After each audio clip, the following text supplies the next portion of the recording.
Hello everyone, I hope you all are doing good in your studies. तो आज से हम रेगुलरली क्वेश्चंस करवाऊंगी मैं आपको। कुछ दिन का गैप लिया था मैंने। आफ्टर सो मेनी डेज मैं वीडियोस अपलोड कर रही हूँ। सो जो जो बच्चा न्यू है, पहले तो चैनल को सब्सक्राइब कर लो, वीडियो को लाइक कर दो, शेयर कर दो अपने फ्रेंड्स के साथ, ताकि वो रेगुलरली इन क्वेश्चन के साथ कनेक्टेड रहे। बहुत ही ज़्यादा important question, scenario, skill based, single liner, हर एक तरह का क्वेश्चन में, हर एक एग्जाम में जो आने वाला क्वेश्चन है वो आपको करवाने वाली हूँ। वीडियोस को रोज देखने के लिए चैनल को सब्सक्राइब कर लो and keep supporting to my channel. और अगर किसी भी बच्चे को बैच ज्वाइन करना है, हमारी अपकमिंग वैकेंसीज के लिए बैचेस जो हैं वो स्टार्ट हो चुके हैं। इस नंबर पे कॉल या फिर मैसेज करके आप कोई भी बैच ज्वाइन कर सकते हैं। डीएचएस पंजाब की जो वैकेंसी आने वाली है उसके लिए 999 वाला जो बैच है मेरा स्टार्ट हो गया है। इसमें आपको इंपॉर्टेंट टॉपिक प्लस एमसीक्यूज करवाए जाएंगे, प्लस नॉर्सेट, डीएसएसबी और बीएफयूएचएस की आने वाली वैकेंसीज के लिए हमारा एक एमसीक्यू बैच है जो कि 799 का है ओनली। बहुत ही अफोर्डेबल बैच है। Important topic plus MCQ batch है जो कि ओनली 1499 का है। 3 मंथ्स का ये full fledged live and recorded batch रहने वाला है। और एक हमारा all in one full theory batch है जो कि है 2499 का। 4 मंथ्स का ये बैच रहने वाला है। अगर आप नॉर्सेट की प्रिपरेशन कर रहे हैं तो बहुत ही अच्छा ये बैच रहने वाला है। इस नंबर पे कॉल या फिर मैसेज करके आप कोई भी जो बैच है वो ज्वाइन कर सकते हो, क्योंकि अब आपके पास लिमिटेड टाइम है। चलो अपने क्वेश्चंस पे चलते हैं। रोज ही क्वेश्चंस आएंगे तो स्टे ट्यून्ड रहो। रोज आपको रेगुलर वीडियो मिलेगी। टाइम आपको रेगुलरली बता दिया जाएगा। मोस्ट प्रोबेबली 12 बजे ये वीडियो आया करेगी सुबह। चलते हैं अपने फर्स्ट क्वेश्चन पे। क्वेश्चन देखो, if the uterus become boggy after 1 hour of delivery, the initial response of the midwife would be।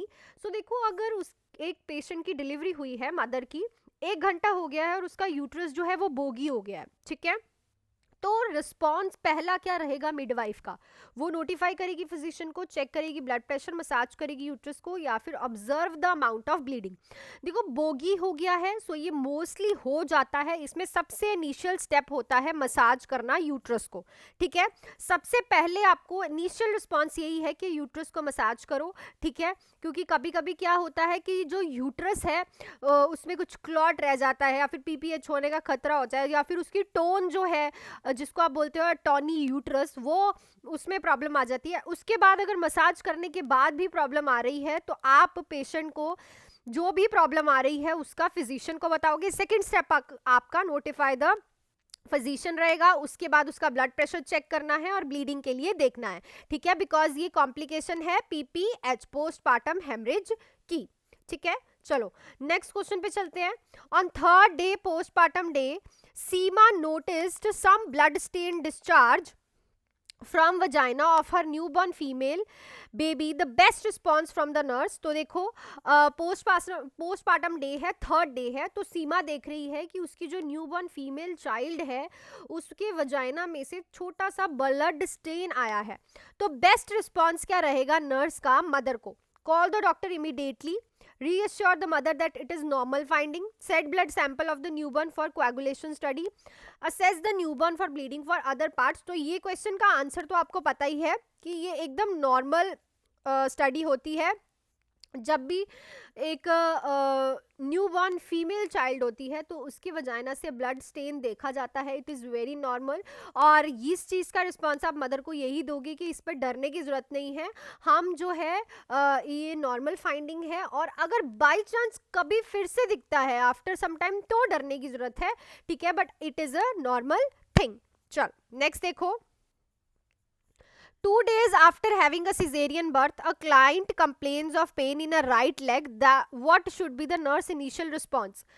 तो देखो, 2 दिन हुए हैं, सिजेरियन बर्थ हुआ है बच्चे का, और जो क्लाइंट है वो कंप्लेंट कर रहा है, ठीक है, कि उसकी जो राइट लेग है उसमें पेन हो रही है, ठीक है, जो राइट लेग है उसमें पेन हो रही है। 2 दिन ही हुए हैं अभी बच्चे को हुए, और जो मदर है वो ये कंप्लेंट कर रही है। तो आप उसको क्या बोलोगे कि वार्म सोक सप्लाई करें, मसाज करिए अफेक्टेड एरिया को, इनकरेज करिए एम्बुलेशन एंड एक्सरसाइज, मेंटेन करें bed rest and notify practitioner. देखो, सबसे बड़ा ये खतरा रहता है जब किसी की भी डिलीवरी होती है, जो आपने सुना होगा डीवीटी का, ठीक है, डीवीटी, डीप वेन थ्रोम्बोसिस, ठीक है, क्योंकि मदर जो है डिलीवरी के बाद कुछ समय तक बेड रेस्ट पे होती है, जिसकी वजह से ब्लड सर्कुलेशन प्रॉब्लम होती है। सो अगर बाय चांस ऐसा उसे पेन फील हो रहा है तो हम उसे यही कहेंगे कि वो मेंटेन करे bed rest and notify practitioner को। क्यों? क्योंकि देखो अगर वो ज़्यादा मूव करेगी तो वो जो थ्रोम्बस बना है वो एम्बोलाई बन के कहाँ चले जाएगा, पल्मनरी रीजन में भी जा सकता है। ठीक है, अब 2 डेज हो गए, सिजेरियन बर्थ है, ऑब्वियसली मदर का बेड रेस्ट चल रहा होगा। वार्म सॉक्स के लिए नहीं बोलोगे, मसाज कभी नहीं करना होता। अगर किसी को डीवीटी होता है, डीप वेन थ्रोम्बोसिस, कभी भी मसाज नहीं करना, ठीक है, और एम्बुलेट नहीं करना, उसे हमेशा बेड रेस्ट के लिए ही बोलना होता है। अगर आपने डीप वेन थ्रोम्बोसिस टॉपिक के बारे में पढ़ा है तो आपको पता होगा कि इसमें बेड रेस्ट और notify the physician he answer आएगा। ठीक है, चलो नेक्स्ट क्वेश्चन पे चलते हैं हम अपने। Question number 4th. Among the following, the event during the pregnancy that required immediate action by the physician. So देखो इनमें से कौन सा इवेंट है जो कि प्रेगनेंसी के दौरान अगर होता है तो आपको इमीडिएटली एक्शन लेना है और फिजिशियन को बताना है। बैक एक, frequency of micturition, dependent pedal oedema, bleeding पर वजाइना। सो ऑब्वियसली अगर बहुत ज़्यादा ब्लीडिंग पेशेंट को हो रही है during the pregnancy, obviously delivery की डेट नहीं आई, प्रेगनेंसी के बीच में ब्लीडिंग हो रही है, so there is a chances of abortion. तो आपको क्या करना है, ब्लीडिंग पर वजाइना के बारे में इमीडिएट एक्शन लेना है, क्योंकि अगर देखो बच्चा बच सकता है तो ठीक है, अगर बहुत ज़्यादा ब्लीडिंग हो रही है तो उसको हम अबॉर्शन में ही काउंट करेंगे। अपने फंडास क्लियर रखो, मोस्टली ऑब्जन गाइनी चलेगी थोड़े दिन, उसके बाद स्टेप बाय स्टेप चलेंगे हम। अपने फंडास क्लियर करो जो आप लिख रहे हो, ठीक है, क्योंकि बहुत ज़्यादा इंपॉर्टेंट है इस टाइम आपके लिए कोई भी चीज़ करना। देखो अगर आपको बैचेस ज्वाइन करने हैं तो आप फटाफट से बैचेस जो है ज्वाइन कर सकते हो। क्रैश कोर्स जो है DHS का स्टार्ट हो चुका है, इस नंबर पे कॉल या फिर 999 में ओनली क्रैश कोर्स है, ठीक है, मेरी असिस्टेंस में प्रॉपरली पढ़ोगे। DHS का crash course only for 999। DHS की vacancy after BSc and post basic exams जो है आपको देखने को मिल जाएगी, ठीक है, और बाकी जो वैकेंसीज है उसके लिए भी हमारे क्रैश कोर्सेज और पूरे के पूरे कोर्सेज स्टार्ट हो चुके हैं। देखो गवर्नमेंट जॉब पाना इतना ईजी नहीं होता, सो डू ट्राई मोर और अपना वर्क हार्ड करो एक डिसिप्लिन मैनर में, तो वो आप एक बैच ज्वाइन करके ही कर सकते हो। अगर आप सेल्फ स्टडी कर रहे हो, अपने आप पे कॉन्फिडेंट है, तो ट्राई करो कि ज़्यादा से ज़्यादा MCQs करो विद योर थ्योरी, ठीक है। चलो नेक्स्ट क्वेश्चन पे चलते हैं। Which of the following clinical presentation would a nurse expect while assessing a patient with abruptio placenta?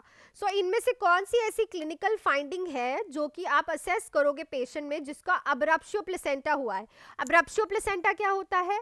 जब यूट्रस से जो प्लेसेंटा है वो खुद ब खुद ही डीअटैच होने लग जाए, ठीक है, जो यूट्रस से प्लेसेंटा जो है वो खुद ही क्या होने लग जाए, यहाँ से डीअटैच होने लग जाए विदाउट एनी फोर्स, ठीक है, उसको बोलते हैं अब्रप्शियो प्लेसेंटा। तो उसमें अब आप क्या क्लिनिकल प्रेजेंटेशन देखोगे? देखो प्लेसेंटा प्रीविया और अब्रप्शियो प्लेसेंटा में बहुत ज़्यादा साइन एंड सिम्टम्स में डिफरेंस है, बहुत कंफ्यूज होते हैं और एक एक चीज़ आप गलत कराते हो। चलो पहले पढ़ते हैं। Rigid like abdomen, oedema in legs, excessive vaginal bleeding, premature rupture of membrane.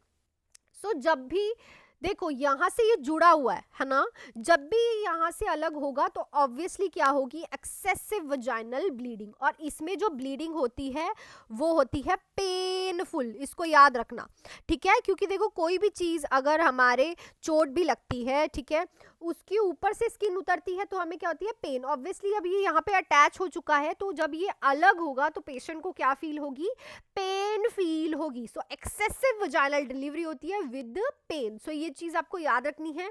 Placenta previa में वो डी अटैच नहीं होता, वो नीचे लगा हुआ होता है प्लेसेंटा, ठीक है। सो ये चीज़ों की याद रखना है आपने। चलो नेक्स्ट देखो, a nurse need to check the most important parameter if patient is on magnesium sulphate therapy. अगर किसी पेशेंट को मैग्नीशियम सल्फेट थेरेपी चल रही है, सो मोस्ट इंपॉर्टेंटली आपको क्या चेक करना है। अब मैग्नीशियम सल्फेट किसको देते हैं आपको पता है, जो गेस्टेशनल हाइपरटेंशन वाली मदर होती है और उसको एक्लेम्पशिया की प्रॉब्लम होती है।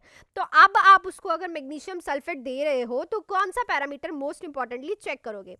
Urine output more than 30 ml, presence of knee jerk reflex, respiration is more than 12 per minute, blood pressure less than 140/90 mm of Hg। सो देखो जिन भी मदर को आपने मैग्नीशियम सल्फेट थेरेपी चलाई है उनमें आपको चेक करना होता है presence of knee jerk reflex, ठीक है। यूरिन आउटपुट भी नहीं, रेस्पिरेशन भी नहीं, ब्लड प्रेशर भी नहीं, ठीक है। मैग्नीशियम सल्फेट थेरेपी वाले पेशेंट में मोस्ट इंपॉर्टेंट जो आपको चेक करना है presence of knee jerk reflex, ठीक है। चलो नेक्स्ट क्वेश्चन पे चलते हैं।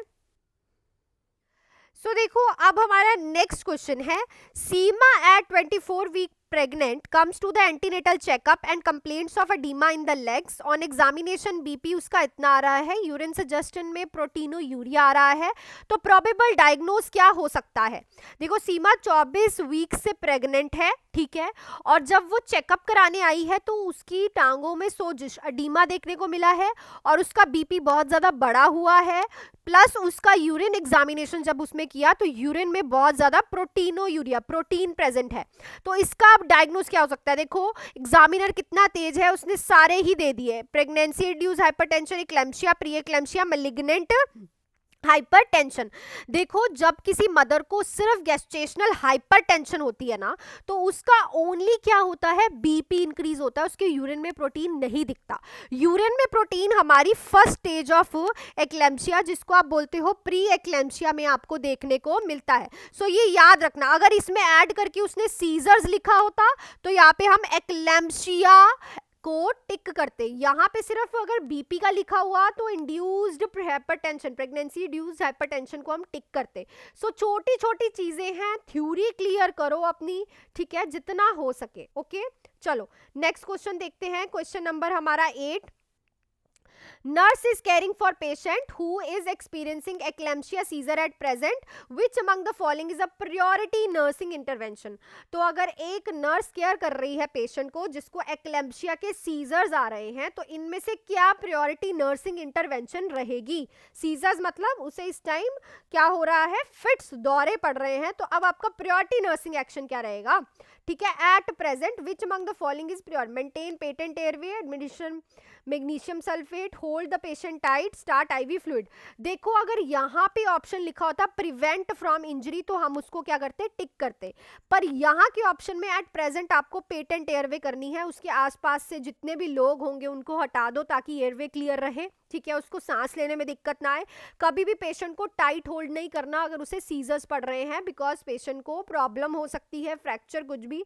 आईवी आप सीजर्स में स्टार्ट ही नहीं कर सकते, पेशेंट फड़फड़ा रहा होता है, ठीक है, आप कैसे कैनुला लगा दोगे, और इंजेक्शन भी आप नहीं लगा सकते। So according to the option, option A जो है वो बिल्कुल राइट रहेगा। क्लियर सबको। So that's it for these questions. मैं प्रॉपरली आपको एक्सप्लेन करके ही क्वेश्चंस कराऊंगी, so don't worry about it. और फटाफट से प्लीज पहले वीडियो को लाइक कर दो, शेयर कर दो अपने फ्रेंड्स के साथ, और ताकि आप रोज ऐसे क्वेश्चंस कर पाओ। बहुत अच्छे क्वेश्चंस कराने वाली हूँ, और अगर आपको बैचेस ज्वाइन करने हैं तो बच्चों जल्दी से अच्छे से बैच ज्वाइन कर लो। बहुत ही अफोर्डेबल बैच है, एक है 799 का, एक है 1499 का, एक है 2499 का। जो 799 वाला है वो ओनली एमसीक्यू बैच है, जिसमें हर तरह का एमसीक्यू करवाया जाएगा। जो 1499 में है उसमें आपको हर एक इंपॉर्टेंट टॉपिक की थ्योरी टॉपिक वाइज कराई जाएगी विद एमसीक्यूज के साथ। एंड 2499 वाला हमारा ऑल इन वन बैच है, जिसमें हर एक चीजें आपको करवाई जाएंगी नॉर्सेट के पॉइंट ऑफ व्यू से। एंड में जाके आपको जीके एंड एप्टीट्यूड के क्वेश्चन भी मिलेंगे नियर बाय पेपर। सो ये सारे बैचेस चल रहे हैं, और डीएचएस के लिए 999 वाला बैच चल रहा है, आप ज्वाइन कर सकते हो अभी इस नंबर पे कॉल मैसेज करके। एंड मिलती हूँ कल 12 बजे फिर से एक नई वीडियो के साथ। So thank you so much, all the best and do hard work, make your parents proud.